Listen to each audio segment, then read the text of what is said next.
அதிசயங்கள் செய்கிறவர் நம் அருகில் இருக்கிறார். அற்புதங்கள் செய்கிறவர் என்றும் நமக்குள் வசிக்கிறார். ஓசியா தீர்க்க தரிசன புஸ்தகம் 14ஆம் அதிகாரம் 8வது வசனம். இனி எனக்கும் விக்கிரகங்களுக்கும் என்ன என்று எப்பிராயிம் சொல்லுவான். நான் அவனுக்கு செவி கொடுத்து அவன் மேல் நோக்கமாயிருந்தேன். நான் பச்சையான தேவதாரு விருட்சம் போல் இருக்கிறேன். என்னாலே உன் கனி உண்டாயிற்று என்று எப்பிராயிம் சொல்லுவான். இனி எனக்கும் விக்கிரகங்களுக்கும் என்ன என்று எப்பிராயிம் சொல்லுவான். இதுவரையிலும் விக்கிரக ஆராதனையில் வாழ்ந்தவன், விக்கிரக ஆராதனையோடு பிணைக்கப்பட்டிருந்த இந்த தேசம் ஒரு நாள் வரும் என்ன சொல்லுமா, இனி எனக்கும் விக்கிரகத்துக்கும் சம்பந்தமில்லை. என்னுடைய பழைய வாழ்க்கையை நான் விட்டு புதிய வாழ்க்கையை நான் தொடங்க போகிறேன் அவர்கள் சொல்லுவார்கள். மனம் திரும்பின மக்கள் எப்படி வாழ வேண்டும்னு சொல்லப்பட்ட ஒரு அற்புதமான ஒரு வார்த்தைங்க. இனி இனிங்கிறது தான் ஒரு புதிய வாழ்வை குறிக்கிறது. ஒரு மனிதனுடைய புதிய வாழ்க்கை எங்க ஆரம்பிக்கிறதுனா மனம் திரும்புதலில் தான் ஆரம்பிக்கிறது. எப்பொழுது மனம் திரும்புகிறார்களோ அங்கே தான் ஒரு மனுஷனுடைய புதிய வாழ்க்கை ஆரம்பிக்கிறது.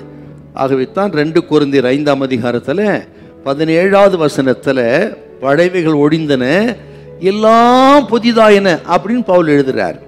பழைவைகள் புதியவர்களுக்கு திரும்புகிற அந்த அனுபவம் இனி. ஆக மனதை மாற்றுகிறது தான் புதிய வாழ்க்கைக்கு ஆரம்பம். நல்லா கவனிக்கணும். ஆக ஆண்டவர் எதிர்பார்க்கிறது நம்மிடத்துல மனமாற்றத்தை. அன்பான சகோதர சகோதரிகளே, ஆண்டவர் கர்த்தர் ஆசீர்வாதத்தை பெறணும், புதிய நன்மைகள் ஆசை பெறணும்னா ஆக மனதை மாற்றிக்கொள்ள வேண்டும். மனம் திரும்புதல் தேவை. கர்த்தருக்கு பிரியமில்லாத காரியங்கள், அவர் அருவருக்கிற காரியங்களை விட்டு மனம் திரும்புதல் தேவை. இந்த மனம் திரும்புதல் ஒரு மனிதனுடைய வாழ்க்கையில எப்பொழுது நடக்குதுன்னு கேட்டீங்கன்னா, பாவத்தினாலே அக்கிரமத்தினாலே அதனுடைய அழிவை சந்திக்கும் பொழுது, அழிவை சந்திக்கும் பொழுதுதான் ஒரு மனுஷன் இருதயத்துல மனம் திரும்பணும்னு எண்ணம் வருகிறது, வர வேண்டும்.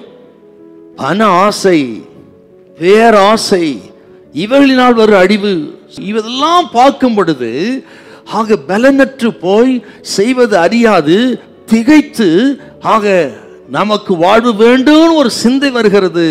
அப்படிப்பட்ட நேரத்திலே தான் மனம் திரும்பி இயேசுவுக்கு நேராக ஒரு மனிதன் திரும்புகிறான். திரும்ப வேண்டும். ஆக ஒரு மனிதனுக்கு புது வாழ்வை கொடுக்கிறவர் இயேசு. நல்ல கவனிக்கணும். எங்க போனாலும் ஒரு மனுஷனுக்கு புதிய வாழ்க்கை கிடைக்காது. ஆக இந்த பாவத்தினால் உண்டாகிற அழிவு, பேரழிவு, நஷ்டம், தரித்திரம், தற்கொலை, கொலை, இப்படிப்பட்ட அந்த அழிவில் இருந்து மனிதனை பாதுகாத்து புது வாழ்வு கிடைக்கணும்னா ஆக வாழ்க்கையை மாற்றுகிற ஒரே ஒரு சக்தி ஆண்டவர் இயேசு மட்டும்தான். ஹல்லேலூயா, ஹல்லேலூயா.